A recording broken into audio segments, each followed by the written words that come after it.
व्यवस्था और सभी को विनती है, ये मंच से अपना नीचे आ जाए भाई, जो भी साथ आए हैं अपना अपना जगह स्थान ग्रहण कर ले, अपना अपना स्थान ग्रहण करें और मंच की व्यवस्था को सुचारू रूप से चलने दें। भाइयों से अनुरोध है, छायाकारों से भी अनुरोध है, थोड़ा थोड़ा हटके करें और भाई पीछे लोग आ जाए। कार्यकर्ता अपना अपना स्थान ले लें। देखिए मंच पर भीड़ ना करें। मंच की व्यवस्था के जो हमारे कार्यकर्ता है वो मंच की कार्यकर्ता देखें अपने मंच की व्यवस्था को। भाई सारे लोग ये बैठ जाएं जो सामने खड़े, प्लीज। माननीय दलाल साहब का कहना है कि जो लोग ये सामने खड़े प्लीज बैठ जाएं। माननीय दलाल साहब का कहना है मंत्री जी का कि जो लोग खड़े प्लीज सभी बैठ जाएं।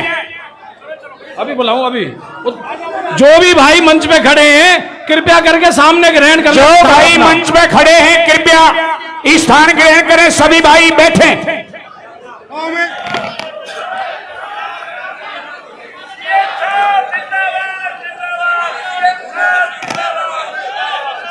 आज के पलवल जिला के कांग्रेस कार्यकर्ताओं के सम्मेलन की अध्यक्षता कर रहे हमारे हरियाणा प्रदेश कांग्रेस कमेटी के अध्यक्ष चौधरी उदय भान जी और यहीं से पूर्व मंत्री रहे हमारे जुझारू साथी जिन्होंने बहुत काम किया आपके यहाँ, चौधरी करण सिंह दलाल जी, और हमारे पुराने साथी पूर्व विधायक चौधरी हर्ष कुमार जी, सुखबीर फरमाना जी पूर्व विधायक, इसराइल चौधरी जी, जगन डागर जी, राजा राम ठाकुर जी, मणिपाल बंधु जी, केशव मुंजाल जी, बलजीत डागर जी, रमेश राणा जी और हमारे पुराने मित्र चेयरमैन विजेंद्र जी, निखिल भारद्वाज जी और वकील हमारे सहपाठी साथी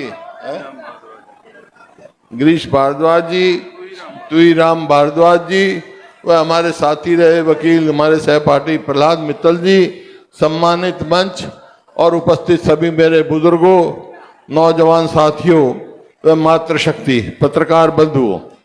देखो आप बहुत देर से बैठे हैं, आपके खूब पसीना आया हुआ है, पसीना मेरे भी आ रहा है खूब। लेकिन एक बात कह के जा रहा हूं, जो आज आपने पसीना लिया है ना, ये खाली नहीं जाएगा, हरियाणा की राजनीति में कुछ ना कुछ रंग लेके आएगा। आज हम आए थे आपका धन्यवाद करने के लिए, जो पार्लियामेंट में 36 बरादरी ने जिस प्रकार से सहयोग दिया और पूरे हिंदुस्तान में हरियाणा के इंडिया अलायंस को सबसे ज़्यादा वोट शेयर मिला है। उस आप सबका बहुत बहुत आभार और बहुत बहुत धन्यवाद। साथ ही जो साथी जैसे दलाल साहब ने सबके नाम बताए, जिन भी साथियों ने, प्रमुख आदमियों ने आज कांग्रेस में हम शामिल हुए हैं, मैं अपनी ओर से और पूरी पार्टी की ओर से उनका स्वागत करता हूं और उनको विश्वास दिलाता हूं कि पार्टी में उनको उचित मान सम्मान और स्थान मिलेगा, ताकि हम सब आगे चलेंगे। देखिए बातें अध्यक्ष जी ने, उदय भान जी ने विस्तार से बता दी, दलाल साहब ने बता दी और साथी बोले सब बता दी। मैं समझता हूं हम बताएं ना बताएं, आप सबको मालूम है, सबने तोल के देखा है, ये जो 9.5 साल से सरकार चल रही है, ये इससे कोई एक वर्ग भी संतुष्ट नहीं है। कोई काम इनके, कोई अगर अच्छा कार्य करते तो मैं जरूर इनकी प्रशंसा करता, कोई उनके खाते में कोई उपलब्धि नहीं है। जैसा अध्यक्ष जी ने बताया, एक बोल मेट्रो का नहीं लगाया 9.5 साल में, 1 इंच रेलवे लाइन नहीं बढ़ाने का काम किया और 1 यूनिट बिजली नहीं बनाई, एक बड़ी यूनिवर्सिटी नहीं बनाई, एक बड़ा मेडिकल कॉलेज नहीं बनाया, एक भी नहीं बनाया। हमने सब जगह ये किया। आपका मेरे को याद है जब मैं दलाल साहब ने यहाँ मेरे को बुलाया था, इन्होंने पहली बात ये कही थी कि पलवल को जिला बनाओ, और वहीं हमने कह दिया था, दलाल साहब ने कहा तो ये जिला बनेगा। फिर जिला बन गया तो कहने लगे भाई सबसे खूबसूरत ये जिले का सेक्रेटरीट होना चाहिए, बढ़िया होना चाहिए, इसमें भी कोई दो राय नहीं। सारे हरियाणा में घूमो, जितने नए जिले बने सबसे बढ़िया सेक्रेटरीट आपका है दलाल साहब। तो ये ये दलाल साहब ने कहा, चौधरी उदयभान जी मेरे बहुत करीबी साथी रहे। जब मैं अध्यक्ष था तो ये जिले के अध्यक्ष थे, आज मैं सीएलपी का नेता हूं तो ये प्रधान है पूरे प्रदेश के। तो ये साथी हमारे इतने मजबूत हैं। इस्राइल के पिताजी जलेब खान साहब, हर्ष कुमार जी, इनका पूरा सहयोग रहा, तो पलवल जिले का पूरा सहयोग मेरे को मिलता रहा और उस सहयोग की वजह से मौका मिला पूरी प्रदेश की सेवा की। अब सवाल ये का है, आज एक निवेदन करने आए हैं आपसे कि भाई ये जो बताए कि सरकार ने तो कुछ किया नहीं और हमने क्या किया, घर घर आपको ये बात पहुंचानी है, इनकी विफलताएं और हमारी उपलब्धियां। 10 साल में जब 2014 में हमने सरकार छोड़ी तो उस समय हरियाणा प्रति व्यक्ति आय में, प्रति व्यक्ति निवेश में, कानून व्यवस्था में, नौकरी देने में, खेल और खिलाड़ियों में पूरे हिंदुस्तान में नंबर 1 प्रदेश था। आज 9.5 साल 10 साल के बाद किस चीज में नंबर 1 है? आज हरियाणा आज नंबर 1 है बेरोजगारी में, महंगाई में, अपराध में। और खिलाड़ियों को तो आप देख रहे हो, जो हमारी पहलवान बेटियां जिन्होंने हमारा नाम दुनिया में कमाया, उनके साथ क्या व्यवहार हुआ जंतर मंतर पर, आज तक भी उनको न्याय नहीं मिला। तो किया क्या है सरकार ने? आज कोई भी सुरक्षित नहीं है प्रदेश में। जैसे बताया आपको, ये सेंट्रल गवर्नमेंट की एजेंसी है सोशल प्रोग्रेसिव इंडेक्स, उसने हरियाणा को असुरक्षित बता रखा है। तो जब ये स्थिति है, ना हम सुरक्षित हैं, ना हमारा विकास हो रहा है, तो भाई सरकार का क्या काम है? बनते ही कहा इन्होंने कि हम हर जिले में मेडिकल कॉलेज बनाएंगे। भाई पलवल में बना मेडिकल कॉलेज? कोई नाम और कोई काम? सारे बैठे हैं भाई, आज तो सारी पार्टियों से भी आए हैं रह के, उन वही बता दे कोई भाई 9.5 साल में कोई काम होया पलवल में? तो फिर तो ये बात मेरे को, मैं समझता हूँ सब समझते हैं, लेकिन एक बात है, जब आप जाओगे कांग्रेस की वोट मांगने के लिए तो लोग ये तो कहेंगे भाई ठीक है, इनने तो भट्ठा बैठा दिया हरियाणा का, लेकिन कांग्रेस की सरकार आ गई तो तुम क्या करोगे, पूछेंगे आपसे। तो भाई हमारा घोषणा पत्र तैयार हो रहा है, लेकिन 5-7 फैसले हम मुख्य कर चुके हैं, उनको मैं कह के जा रहा हूं, जो कहते हैं वो करते हैं। हम क्या करेंगे?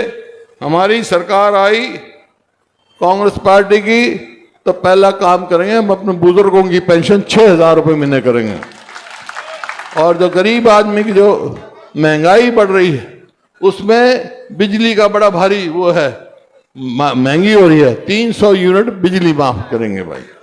और गैस सिलेंडर जो है 400 का था आज हमारे समय में, और अब 1000 से कोई पार कर गया। कांग्रेस की सरकार आएगी तो 500 रुपए का गैस सिलेंडर मिलेगा। और इसी प्रकार से 100 गज के प्लॉट 4 लाख के करीब हमने दे दिए थे, 3 लाख चिन्हित कर रखे थे, लेकिन उन्होंने स्कीम बंद कर दी। तब कांग्रेस की सरकार आते ही वो स्कीम फिर शुरू करेगी, गरीब को, शेड्यूल कास्ट को, बैकवर्ड क्लासेस को 100 गज के प्लॉट देगी और साथ के साथ 2-2 कमरे का मकान भी बना के देंगे गरीब आदमी के लिए। और जो हमारे युवाओं के साथ, उनके भविष्य के साथ जो खिलवाड़ हो रहा है, जो इन्होंने बना रखा है, कौशल रोजगार निगम बनाया है। उसका क्या काम है? जैसे अध्यक्ष जी ने बताया, ना तो रिजर्वेशन है उसमें, ना पक्की नौकरी है, ना पेंशन है, कुछ भी नहीं, तनख्वाह आधी से कम। ये क्या भ्रष्टाचार का अड्डा खोल रखा है। ना उसकी कोई मेरिट है, कोई मेरिट नहीं उन्हें, जिसने मर्जी कर दे उठा के। तो उसका नतीजा ये हुआ कि आज हरियाणा में 2 लाख पक्की नौकरी खाली पड़े हैं। पक्की नौकरी नहीं दी, ठेकेदारी दे रहे हैं। हमने ठेकेदारी सिस्टम खत्म किया, ये सरकार खुद ठेकेदार बन गई, हमारे युवाओं को ठेके पे इजराइल में लड़ाई में झोंक रही है। आपने देखा होगा, पढ़ा होगा। तो ये है। तो भाई हमारी कांग्रेस की सरकार आएगी तो 2 लाख बच्चों को पक्की नौकरी देंगे हम, सरकारी नौकरी देंगे, ताकि हम नौकरी मिले। जैसे दलाल साहब ने कहा भाई खास ख्याल रखना है, यहाँ पहले भी जब मौका मिला पूरी नौकरियां दी हमने, आगे भी देंगे। इसी प्रकार से किसान की बात, किसान का इन्होंने कहा कि 2022 तक हम किसान की आमदनी दुगनी कर देंगे, वायदा था इनका। अब है 2024, तो भाई आमदनी तो दुगनी नहीं हुई किसान की, अब होगी? आप बताओ, होगी क्या दुगनी आमदनी? आमदनी तो दुगनी नहीं हुई, लेकिन लागत कई गुना बढ़ गई। देखो 2014 में डीजल का क्या भाव था, खाद का क्या भाव था, कीटनाशक दवाइयों का क्या भाव था, कोई टैक्स नहीं था हरियाणा में इन चीजों पे किसान को। और डीजल पे वैट 9% था, जो इन्होंने आज 18% कर दिया। कहां से कहां पहुंच गए, लागत तो कई गुना बढ़ा दी, आमदनी कहां घटा दी। अब कह रहे, आज अखबार में पढ़ रहा था कि हम सारी फसलों के एमएसपी देंगे, मुख्यमंत्री ने कहा। अरे क्यों झूठ बोलते हो भाई? पीछे 14 फसलों का कहा था हमने, कभी कुछ कहा। मैं पूरे हरियाणा में घूमता हूं, कब सबको एमएसपी मिली? परेशानी के सिवाय और कोई काम नहीं। मेरी फसल मेरा ब्यौरा एक पोर्टल चला दिया, किसान अपनी फसल निकाले, खेत में बैठा है, ऊपर राम बरसन न हो रहा है, और वो देखे मेरा नंबर आया कि नहीं आया, इतने राम बरस जा। कहां किसान की बात? हाँ, तुम्हारा एक है, मैं उसकी प्रशंसा करूंगा। कल ही बयान दें कि हम सबको एमएसपी देंगे और एमएसपी की कानूनी गारंटी देंगे, ताकि जो कम दे तो हम मुकदमे में उनको अंदर करा सके। जब तो फायदा है, झूठे हुए आश्वासन देने का क्या फायदा? कांग्रेस ने फैसला कर रखा है, कांग्रेस की जितनी केंद्र में सरकार आएगी, लीगल गारंटी, कानूनी गारंटी दी जाएगी किसान को। ये किसान की सदा विरोधी रही है ये पार्टी, तो आपके सामने है। इसी प्रकार गरीब आदमी है, राजस्थान में हमारी सरकार थी, गरीब आदमी के इलाज के लिए एक स्कीम बनाई, 25 लाख रुपए तक का इलाज फ्री कराते थे, वह सरकार वहन करती थी। वही स्कीम हम यहाँ लागू करेंगे। और खेल और खिलाड़ियों के लिए वही नीति, पदक लाओ पद पाओ, ये लागू करेंगे, ताकि फिर से हम हरियाणा नंबर 1 हरियाणा बना सके। ये मैं कहूँ। अब दलाल साहब ने कहा कि भाई पलवल जिले की 3 सीट कांग्रेस को देंगे। तो एक बात है, एक बात आप मान लो, एक बात मैं मान लेता हूं। तुम तो दलाल साहब की और मेरी ये बात मान लो, 3 सीट ला दो। अब मैं क्या करूंगा आपके लिए? हम क्या करेंगे? हम आपकी सरकार बना देंगे भाई, मंजूर है। और जब पलवल जहां से हमारी पार्टी का अध्यक्ष हो, जहां कर्ण सिंह दलाल हो, कांग्रेस की सरकार बनेगी, तो उसमें ज्यादा से ज्यादा साझेदारी पलवल जिले की होगी। ये प्रमुख जिला हमारा, दलाल साहब भी होंगे, उदय भान जी भी होंगे, और हमारे साथी जो है, पूरा काम होगा। दलाल साहब, जो आपने कहा कि पूरा ख्याल रखना है, भाई मैं तो वैसे ही रखना पड़ा, आपका भी ख्याल रखूंगा, पलवल जिले का भी ख्याल रखूंगा, मैं तो भाई रिश्तेदारी भी है तो पूरा पलवल के, क्योंकि पलवल एक ऐतिहासिक जगह है।